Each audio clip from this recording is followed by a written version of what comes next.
शुरू करते हैं सुपरफास्ट खबरों का सिलसिला।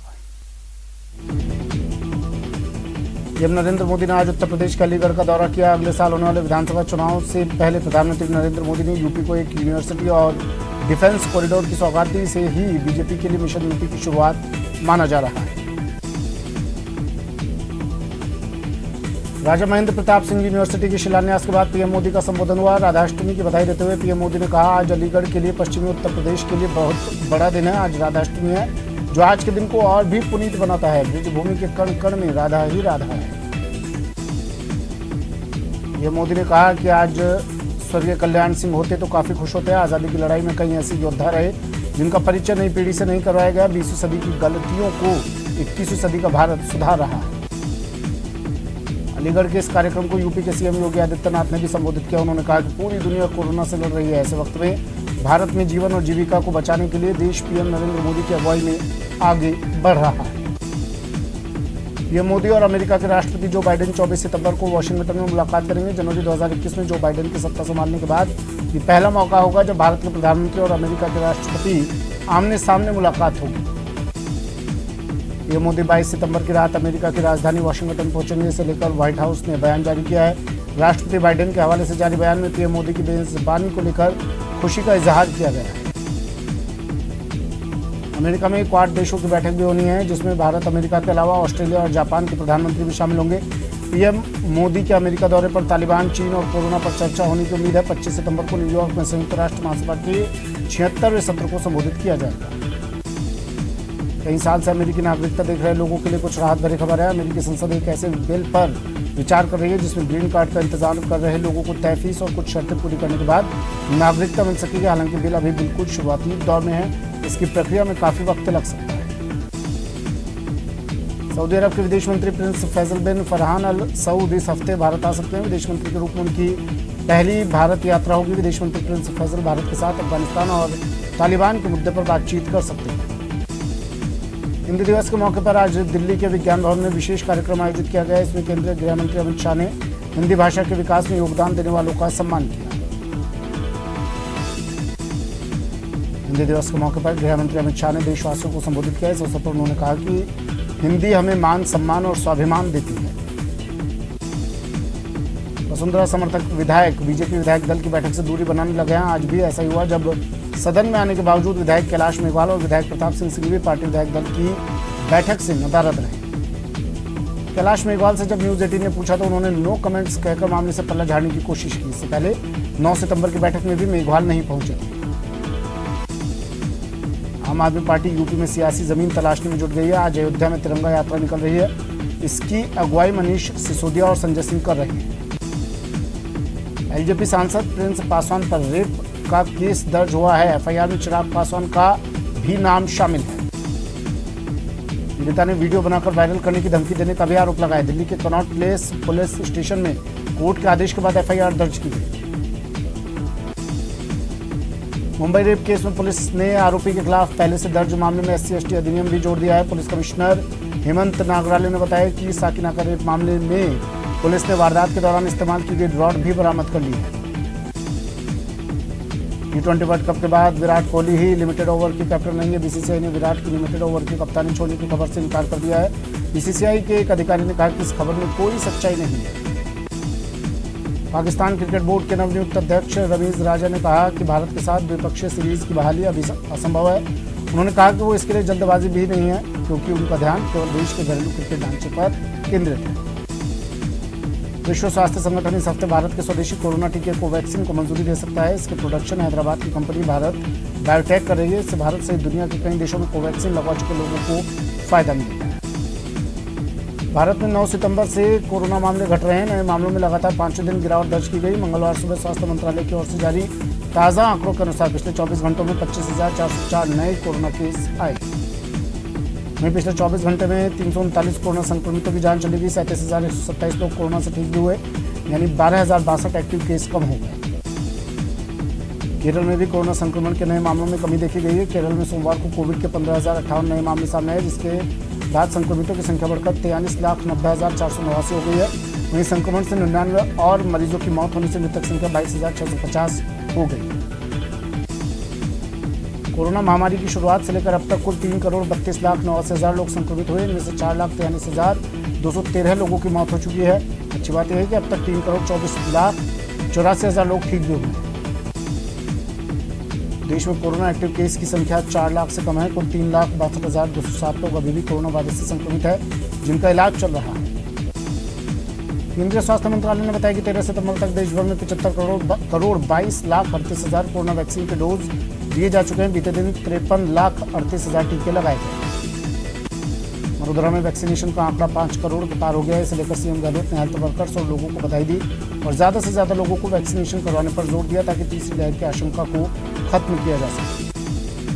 वहीं आईसीएमआर के अनुसार अब तक 54 करोड़ 45 लाख कोरोना टेस्ट किए जा चुके हैं। बीते दिन करीब 15 लाख कोरोना सैंपल टेस्ट किए गए, जिसकी पॉजिटिविटी रेट 3% से कम है। देश में कोरोना से मृत्यु दर 1.33% है, जबकि रिकवरी रेट 97.54% है। Active case 1.13%। Corona active case मामले में दुनिया में भारत अब 7वें स्थान पर है। कुल संक्रमितों की संख्या के मामले में भारत दूसरे स्थान पर है। कोटा में एक युवक ने जहर खाकर खुदकुशी कर ली। घटना कुन्हाड़ी थाना इलाके के मृतक की जेब से सुसाइड नोट मिला है, जिससे मामला प्रेम प्रसंग से जुड़ा हुआ लग रहा है। युवक का नाम कुलदीप मेघवाल था और वो किराए से रहता था। बताया जा रहा है कि वो पढ़ाई के साथ साथ प्राइवेट जॉब भी करता था। अजमेर में एक युवक ने ससुराल में आत्मदाह की कोशिश की। शख्स ससुराल वालों से अपने पैसे की मांग कर रहा था और पैसे नहीं देने पर खुद को आग लगा ली। सोशल मीडिया पर यह मामला खूब वायरल हो रहा है। टोंक के मालपुरा में हिंदू परिवारों का क्रमिक अनशन चौथे दिन भी जारी है। महावीर चौक पर आज रामपाल माहेश्वरी और जीतू अनशन पर बैठे हैं। आपको बता दें कि मालपुरा में सुरक्षा देने और पलायन रोकने के लिए कई हिंदू परिवार गांधीवादी तरीके से आंदोलन कर रहे हैं। इसी क्रम में यहाँ 4 दिनों से धरना चल रहा है। भीलवाड़ा के पोर थाना क्षेत्र में सीआईडीसीबी की टीम ने पुलिस के साथ मिलकर नशे की बड़ी खेप बरामद की है। टीम ने ऑपरेशन के दौरान एक टेम्पो से 500 किलोग्राम गांजा बरामद किया। साथ ही इस खेप के साथ 4 तस्करों को भी गिरफ्तार किया है। ये गांजा भीलवाड़ा से शाहपुरा पहुंचा जा रहा था। तस्करों की टीम कार से गांजे से भरी टेम्पो को एस्कॉर्ट कर रही थी। बरामद गांजे की बाजार कीमत करीब 56 लाख बताई जा रही है। दौसा जिले की सलेमपुर थाना पुलिस ने नशे के खिलाफ बड़ी कार्रवाई करते हुए जोधपुर जिले के रहने वाले 3 तस्करों को गिरफ्तार किया है। इन तस्करों के कब्जे से 121 किलो से ज्यादा गांजा बरामद हुआ है। दरअसल रात के समय बाइक सवार 3 लोग प्लास्टिक के कट्टों में कुछ सामग्री लेकर जा रहे थे, जिसके बाद सलेमपुर थाना पुलिस ने बाइक सवार तीनों लोगों को रुकवाया और उनके कट्टों की जांच की तो उसमें भारी मात्रा में मादक पदार्थों के साथ गांजा बरामद हुआ। पुलिस ने मौके से 4 प्लास्टिक के कट्टों से 121 किलो से अधिक गांजा बरामद किया। वहीं तीनों आरोपियों को भी गिरफ्तार किया। फिलहाल पुलिस आरोपियों से लगातार पूछताछ कर रही है कि नशे की खेप कहां से लाई गई थी और इसको कहां पर सप्लाई कर रही है। पुलिस ने तीनों आरोपियों के खिलाफ एनडीपीएस एक्ट में केस दर्ज कर लिया है। गिरफ्तार होने वालों में जोधपुर के भोजासर निवासी महिपाल और सुरेश कुमार तथा जोधपुर के किलवा निवासी भजनलाल विष्णु शामिल। सवाई माधोपुर जिले के गंगापुर सिटी कस्बे में दिन दहाड़े एक महिला के साथ लाखों रुपए की जेवरात का मामला सामने आया। जानकारी के मुताबिक अंजना जैन मंदिर से दर्शन कर अपने घर लौट रही थी। इस दौरान प्राइवेट बस स्टैंड के पास 2 युवकों ने महिला को बातों में उलझाकर सोने की चेन, मंगलसूत्र, कुंडल और अंगूठी उतरवा ली और सभी चीजें लेकर गायब हो गए। महिला को कुछ देर बाद इसके साथ हुई ठगी का अंदाजा हुआ। दौसा जिले के महवा थाना क्षेत्र के पाटोली गांव में बीती रात अज्ञात चोरों ने एक ही रात में 4 मकानों में घुसकर 3.5 लाख से अधिक की नकदी और लगभग 2.5 लाख के गहने चुराकर फरार हो गए। इस घटना को लेकर आक्रोशित ग्रामीण पूर्व सरपंच गुर्जर के नेतृत्व में पुलिस थाने पहुंचे और विरोध जताया। पुलिस ने पीड़ितों की शिकायत पर मामला दर्ज कर जांच शुरू कर दी। भारत के पूर्व प्रधानमंत्री लाल बहादुर शास्त्री के तुलादान के लिए रखा गया सोना उदयपुर कोर्ट के आदेश के बाद सीजीएसटी को सौंप दिया गया। हालांकि इस पूरे घटनाक्रम के दौरान अजीबोगरीब जानकारी सामने आई। तत्कालीन प्रधानमंत्री लाल बहादुर शास्त्री को सोने से तोड़ने के लिए रखे गए सोने के मालखाने में 56 किलो 800 ग्राम सोने की एंट्री थी, लेकिन जब सीजीएसटी को देते समय वजन किया गया तो सोना 67 किलो 800 ग्राम निकला, जिससे एक बार फिर असमंजस की स्थिति बन गई। सीजीएसटी की टीम करीब 32 करोड़ रुपए कीमत का 64 किलो 600 ग्राम सोना लेकर रवाना हुई। अधिवक्ता प्रवीण खंडेलवाल ने बताया कि 3 किलो 200 ग्राम सोने के लिए फिर से कोर्ट में आवेदन दिया जाएगा। टोंक में तालाब में डूबने से एक युवक की मौत हो गई। घटना डिग्गी जाट धर्मशाला के पास हुई। हालांकि परिजनों ने हत्या की आशंका जताई है। उनका कहना है कि युवक को तैरना आता था। बताया जा रहा है कि युवक कल शाम से ही लापता था। धौलपुर जिले के सैफोन थाना इलाके के भीमनगर मोहल्ले में 2 पक्षों में बीती रात जमीनी विवाद को लेकर खूनी जंग हो गई। दोनों तरफ से आधे घंटे तक खूनी संघर्ष में 2 महिलाओं समेत आधा दर्जन लोग घायल हो गए। बताया जा रहा है कि सैंपो कस्बा निवासी 40 वर्षीय रामनाथ और 55 वर्षीय रतनलाल में जमीनी विवाद चल रहा था। इसी विवाद को लेकर बीती रात दोनों पक्ष आमने सामने हो गए। इस दौरान दोनों पक्षों में लाठी बाटा जंग हुई। मोहल्ले के लोगों ने बीच बचाव कर मामले को शांत करवाया। भरतपुर में आरपीएससी की ओर से आयोजित पुलिस सब इंस्पेक्टर और प्लाटून कमांडर परीक्षा को लेकर बस स्टैंड पर परीक्षार्थियों की जमकर भीड़ देखी। जयपुर और अलवर जाने वाले अभ्यर्थियों को तो रात में बस नहीं मिली। ऐसे में जो भी बस मिली उसमें परीक्षार्थी ऊपर नीचे लटकते हुए नजर आए। प्रशासन ने अतिरिक्त बसों का भी इंतजाम नहीं किया। श्रीगंगानगर की चुनावर थाना पुलिस ने मेडिकेटेड नशे के खिलाफ कार्रवाई करते हुए एक महिला तस्कर समेत नशे के 5 सप्लायर को गिरफ्तार करने में सफलता हासिल। चुनावर थाना पुलिस ने इस नशे के सौदागरों से 5,500 प्रतिबंधित नशे की गोलियां भी बरामद की। श्रीगंगानगर पुलिस के हत्थे चढ़े इन सभी नशे के सौदागरों से पुलिस पूछताछ करने में जुटी हुई है। भरतपुर जिले की भुसावल नगर पालिका में रोड नाके की बोली के दौरान जमकर हंगामा हुआ। बताया जा रहा है कि बोली को लेकर विजयनगर के रहने वाले ठेकेदार नंदकिशोर से मारपीट की। पीड़ित के मुताबिक ज्यादा बोली लगाने पर स्थानीय ठेकेदार भड़क गए और मारपीट की। पीड़ित ने भुसावल थाने में नगर पालिका परिसर में मारपीट और जाति सूचक शब्दों से अपमानित करने का मामला दर्ज किया। कोटा के बोरखेड़ा थाना इलाके में बैटरी चोर गिरोह के सदस्य को लोगों ने रंगे हाथों पकड़ा। ये चोर टेंट हाउस में खड़े मिनी ट्रक से बैटरी निकालने की कोशिश कर रहा था। इस चोर को टेंट हाउस के कर्मचारियों ने धर दबोचा। हालांकि उसका साथी युवक मौके से बाइक से फरार हो गए। पकड़े गए युवक को लोगों ने बोरखेड़ा थाना पुलिस के हवाले कर दिया। वहीं पुलिस दूसरे संदिग्ध चोर की तलाश कर रही है। क्षेत्र में बीते कई दिनों से वाहनों से बैटरी चोरी की वारदातें सामने आ रही थी। पकड़े गए युवक से पूछताछ में अन्य चोरियों का भी खुलासा होने की उम्मीद है। अलवर जिले के हमीरपुर गांव के जंगल के पास 22 साल की एक युवती को बघेरे ने अपना शिकार बना लिया। जानकारी के मुताबिक बघेरा युवती को उठाकर जंगल में ले गया, जिससे पूरे इलाके में हड़कंप है।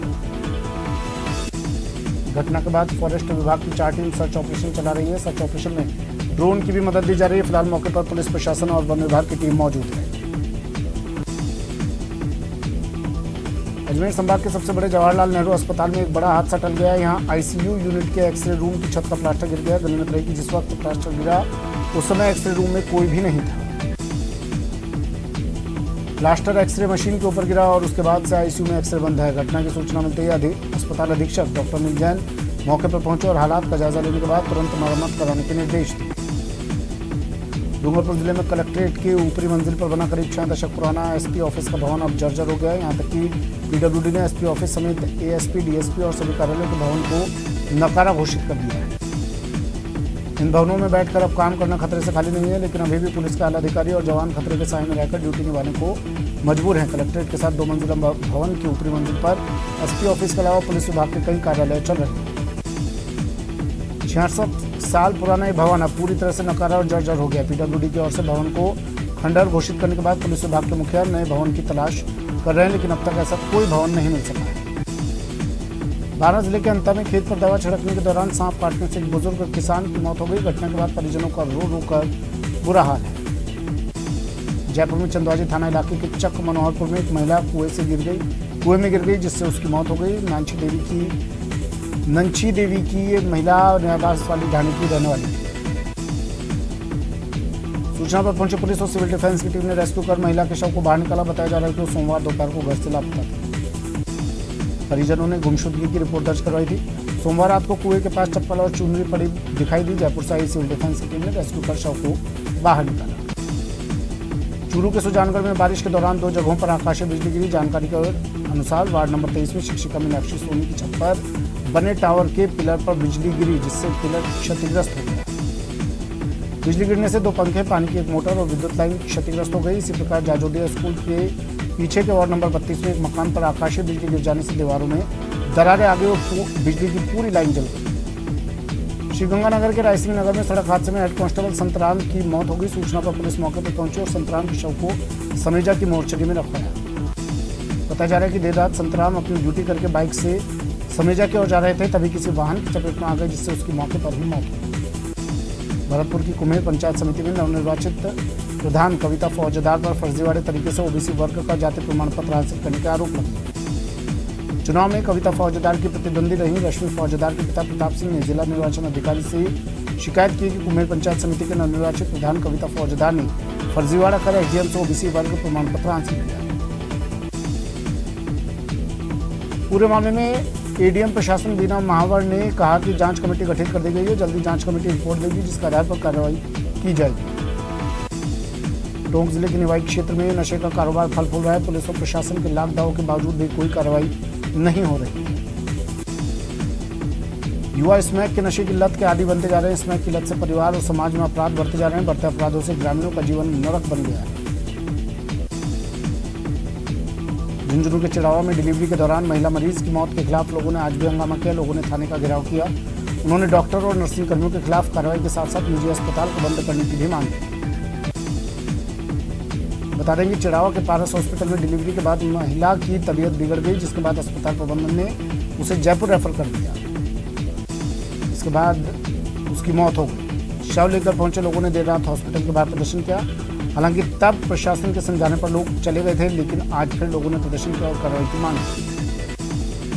चूरू के सुजानगढ़ में धोखाधड़ी से टेम्पो हड़पने के आरोपी की गिरफ्तारी की मांग को लेकर दिव्यांगजनों ने नायब तहसीलदार प्रतु सिंह को ज्ञापन सौंपा। ज्ञापन में असगर लीलगढ़ के साथ धोखाधड़ी की जांच की मांग की गई और आरोपियों को जल्द से जल्द गिरफ्तार करने की मांग की। उदयपुर के प्रसिद्ध फतेह सागर झील तक अब मदार नहर का पानी पहुंच चुका है। शहरवासी और पर्यटक इस लम्हे का पूरे मानसून में इंतजार करते रहे। पिछले 4 दिनों से हो रही अच्छी बारिश के बाद बड़ा मदार तालाब छलकने लगा और उसके बाद पानी मदार नहर में होते हुए कल देर रात फतेह सागर की तहसील को छू गया।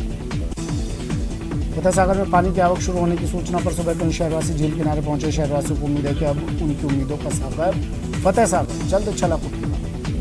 हनुमानगढ़ जिले के गोगामेड़ी में उत्तर भारत के सबसे बड़े लोक देवता गोगा जी के मेले में श्रद्धालुओं की भीड़ बढ़ती जा रही है, जिससे के कारण कभी भी कोरोना विस्फोट हो सकता है।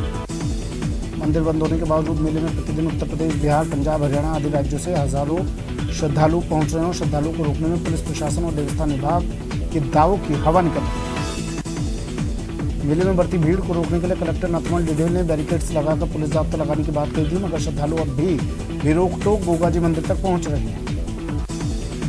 श्रद्धालुओं की बढ़ती भीड़ से गोगामेड़ी में जगह जगह गंदगी के ढेर लगे हैं, जबकि गोगामेड़ी में सफाई के लिए देवस्थान विभाग लाखों रुपए का बजट उठाता है। ऐसा ही भर्ती परीक्षा को लेकर कोटा के रोडवेज की बसों में भारी भीड़ देखी गई। वहीं रोडवेज डिपो में पर्याप्त बसें नहीं होने के कारण परीक्षार्थियों को काफी परेशानियों का सामना करना पड़ रहा है। कई परीक्षार्थी घंटों तक इधर से उधर भटक रहे हैं। हालांकि रोडवेज प्रशासन की तरफ से 74 बसें लगाने का दावा किया जा रहा है, जबकि जिला प्रशासन ने भी 5 प्राइवेट बसों की व्यवस्था की है, लेकिन तमाम व्यवस्था नाकाम साबित हो रही है। भरतपुर में आज पुलिस उप निरीक्षक और प्लाटून कमांडर की परीक्षा का दूसरा दिन है। सुबह से परीक्षा केंद्रों पर परीक्षार्थियों की भीड़ देखने को मिली। सुबह 9 बजे परीक्षार्थियों को केंद्र के अंदर प्रवेश दिया। इस दौरान काफी संख्या में सेंटरों पर परीक्षार्थी लाइन लगाकर अपनी बारी का इंतजार करते नजर आए। भरतपुर में 65 सेंटरों पर करीब 17,000 से अधिक परीक्षार्थी परीक्षा में भाग ले रहे हैं। परीक्षा केंद्रों पर मुन्ना भाइयों पर विशेष निगरानी रखी जा रही है। कल एसओजी द्वारा हुए खुलासे के बाद सुरक्षा व्यवस्था और बढ़ा दी गई है। प्रशासन भी पूरी तरह से चौकन्ना नजर आ रहा है। झुंझुनू के गूढ़ागौड़ जी निवासी इकबाल खान एक अनूठे कलाकार हैं। कपड़ों की कतरनों से चित्रकारी कर रहे हैं। इसको कोलाज कहा जाता है। इकबाल अब तक कपड़ों की कतरनों से 80 से अधिक पेंटिंग बना चुके हैं। इकबाल कहते हैं कि वे 13 सालों से चित्रकारी कर रहे हैं। वे पहले कागज पर स्केच बनाते हैं, इसके बाद कपड़ों को काट कर इनमें रंग भरते हैं। इकबाल खान का यह भी कहना है कि उनकी इस कला को आम लोगों तक पहुंचाने की जरूरत है और उसके लिए उन्होंने सरकार से भी मदद मांगी है।